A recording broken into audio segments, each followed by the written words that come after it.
Salut Fabio.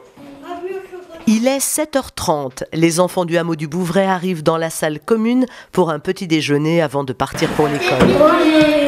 Nous sommes dans le village de Rome d'Orly. Salut Béatrice.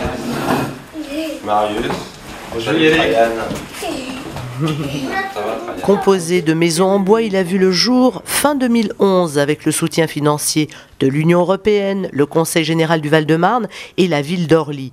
Il accueille environ 74 personnes. Il y a eu 18 familles qui ont été sélectionnées sur des critères de permanence sur le territoire français, mais aussi de volonté de s'intégrer, de scolariser les enfants, de sortir de la situation dans laquelle ils étaient. Ils ont intégré les maisons en fin d'année 2011. Avec de l'électricité, de l'eau courante, des toilettes à l'intérieur.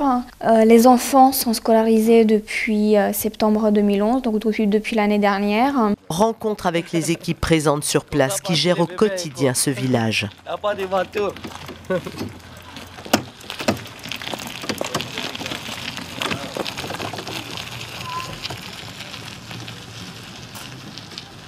Donc au niveau de la scolarité des petits, tous ceux qui sont en primaire, ça se passe vraiment bien.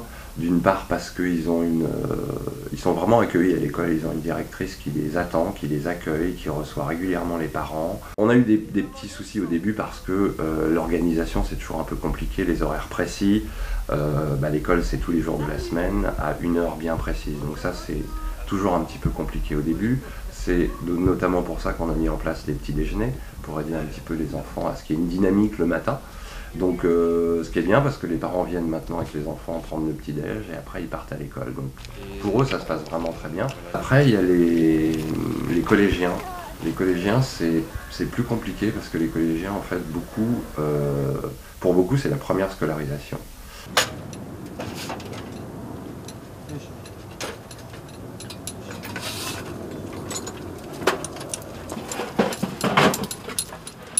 En ce qui concerne les adultes, donc leur activité économique, c'est récupérer de la ferraille. Alors, la ferraille est un petit peu organisée pour certains. Il y en a qui ont leur réseau, il y en a qui connaissent des chefs de chantier, il y en a qui connaissent des hôpitaux, des écoles, qui vont voir régulièrement pour savoir s'ils ont de la tôle à débarrasser.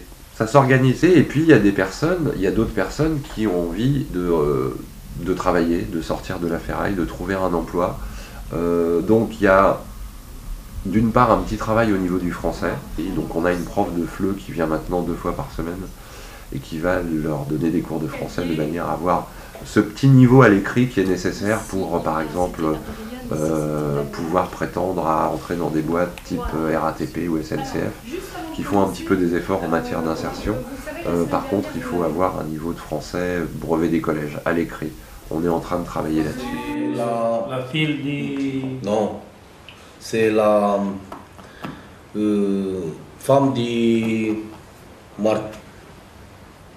Martine. La réalité, c'est que le chemin est très long. C'est pas en 3 ans qu'on arrive à faire ce genre de chemin. Pour certains qui sont acteurs de leur situation, ça peut être relativement rapide. Quand je dis relativement, c'est toujours... voilà, en tous les cas, ils sont acteurs et je pense que dans les 3 ans, on peut arriver effectivement à faire des choses. Pour d'autres qui ne le sont pas, il va falloir beaucoup plus de temps. Fino adesso che diciamo Il espère beaucoup dans le travail qu'on va mener ici, au niveau de la recherche d'emploi et de l'insertion. Donc il attend beaucoup de ce qu'on va entreprendre ici. Par contre, après, il a du mal à imaginer. En fait, il me dit « je ne sais pas ».